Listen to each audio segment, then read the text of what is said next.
Rita Braver had a big piece on Sunday morning broadcast with Speaker Nancy Pelosi. She got incredible access for the piece. So let's just take a look at a clip from that piece to start this.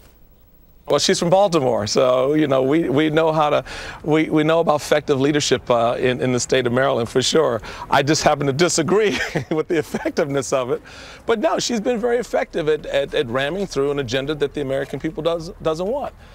He's talking, of course, about health care. We took an idea that was very popular, and if we shoved it down anybody's throat, it was the insurance companies. But it's been 6 months since it's passed, yes, and people haven't started to like it anymore. It's about even now. I think the polls today show it about even, and when people like see the more? benefits, once they know. There is, however, a certain irony in the fact that the health care plan Pelosi considers her crowning achievement could be her party's undoing in November. But true to form, Nancy Pelosi is having none of it. Don't you worry that maybe you could end up, instead of being one of the most famous speakers in history, to be just a footnote? I'm not a footnote. I'm the first woman Speaker of the House, and we passed the most comprehensive health insurance reform.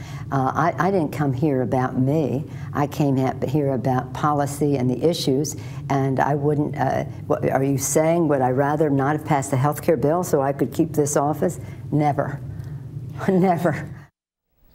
All right. Well, Rita, you had incredible access for that piece. I would also congratulate you on getting Michael Steele on national television. You know, he didn't go on TV much anymore since he'd been in all the troubles that he found himself in over the last year, even though he's the national chairman of his party. So I have to give you an extra point on that. He's found a new calling in driving around the country in a Fire Pelosi bus. And that's kind of what he's been doing the last couple of months. The party seems very happy to have him on that bus, if I may say so. Well, what about, let's talk about Nancy Pelosi. She may be out of a job here pretty soon.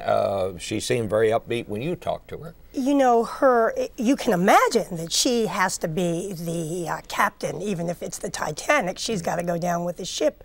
So she is insisting over and over again that the polls are wrong, the pundits are wrong, that their own charting shows that Democrats are going to do quite well in the election.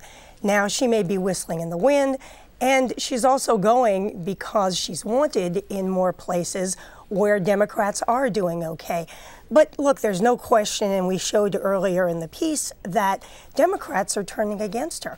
A lot of them are not only running campaign ads distancing themselves from her, but they are coming out and saying, I would not vote for her for Speaker again if the Democrats keep the majority. That's very interesting. But of course, you've got to be a tough customer to be the Speaker, whether you're a Democrat or Republican, because always they use the Speaker generally as the object of everybody's anger. When Newt Gingrich was there, I mean, he went after other people, then people went after Newt Gingrich. So that just kind of comes with the job, but it can't be easy or fun. Well, she is incredibly tough. That is the word. Steely was the word that so many people used about her when I was reporting on this story.